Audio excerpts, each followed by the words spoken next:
சொல்லி இருக்கிறார்.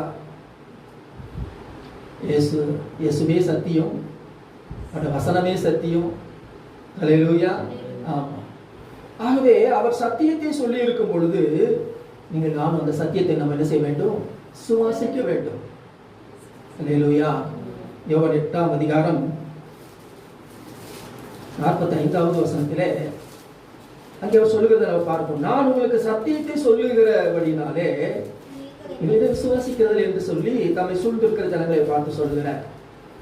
46வது வசனத்திலே என்னிடத்திலே பாவம் உண்டென்று உங்களில் யார் என்னை குற்றப்படுத்தக்கூடும்? நான் சத்தியத்தை சொல்லி இருக்க நீங்கள் ஏன் என்னை விசுவாசிக்கிறது இல்லை? ஆண்டவர் பேசுறதெல்லாம் என்னது? சத்தியம். பிசாசு பேசுகிறதெல்லாம் என்னது? பொய். அவன் பொய்யனும் பொய்க்கு பிதாவுமா இருக்கிறான். பொய் பேசும்பொழுது தன் சொந்தத்தில் எடுத்து பேசுகிறான் என்று சொல்லப்பட்டிருக்கு. சோதரம். நான் இயேசு கிறிஸ்து பேசுவதெல்லாம் சத்தியம், அவரே சத்தியம். அவர் பேசுகிற ஒவ்வொரு வசனமும் என்னது? சத்தியம். அப்ப இந்த சத்தியத்தை நாம் என்ன செய்ய? விசுவாசிக்க வேண்டும்.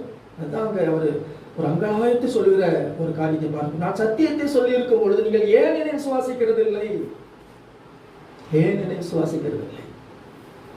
சத்தியத்தை சுவாசிக்க வேண்டும், அதை அறிந்து கொள்ள வேண்டும், சுவாசித்து அறிய வேண்டும். அதான் பேதுரு சொல்கிறார், நீ ஜீவனுள்ள மெய்யான குமாரனாகிய என்னுடைய மெய்யான குமாரனாகிய கிறிஸ்து என்று விசுவாசித்தும் அறிந்து கொள்ளணும். அப்ப சத்தியத்தை விசுவாசிக்கணும், அதை அறிந்து கொள்ள வேண்டும். அப்ப விசுவாசித்து அறிந்த சத்தியம் தான் உங்களை என்ன செய்ய? விடுதலையாக்கும். ஆமே. எழுதப்பட்ட சத்தியம் நல்லா புரிந்து கொள்ளணும். சுவாசித்து அதை அறிந்த சத்தியம் தான் உங்களை என்ன செய்யும்? விடுதலையாக்கும். சத்தியத்தையும் அறிவீர்கள், சத்தியம் உங்களை விடுதலையாக்கும் என்று யோவான் 8:32 வாசிக்கிறோம். இப்ப அந்த சத்தியத்தை விசுவாசிக்கும் பொழுது பாவங்கள் நம்மை விட்டு பறந்து விடும். ஆமே. நீ ஒருபோதும் எந்த ஒரு மனுஷனும் பாவத்துக்குள்ள இருக்க முடியாது. சத்தியம் என்ன சொல்கிறது? இனி நீங்கள் பாவத்திற்கு அடிமைகளாகிறாமல் இயேசுவுக்கு கீழ்ப்பட்டிருக்கிறீர்கள். குமாரனா இயேசுவுக்கு நீங்கள் கீழ்ப்பட்டிருக்கிறீர்கள். அதுதான் சத்தியம் சொல்லுகிறது. இனி நீங்கள் பாவத்திற்கு அடிமைகள் அல்ல. குமாரன் உங்களை என்ன ஆக்கிவிட்டார்? விடுதலை ஆக்கிவிட்டார். ஆமே. விடுதலை ஆக்க போகிறார், விடுதலை ஆக்கிவிட்டார். சோத்திரம்.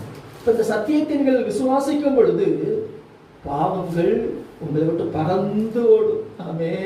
சோத்திரம். விசுவாசித்து அறிந்த சத்தியம் தான் உங்களை என்ன செய்யும்? விடுதலையாகும். சத்தியம் தான் விடுதலையாகும். என்ன சத்தியம்? நான் பாவத்திலிருந்து விடுவிக்கப்பட்டிருக்கிறேன். இப்பொழுது தேவன் என்னை நீதிமானாக பரிசுத்தமானாக மாற்றி இருக்கிறார். இதுதான் சத்தியம். ஹல்லேலூயா. சத்தியத்தை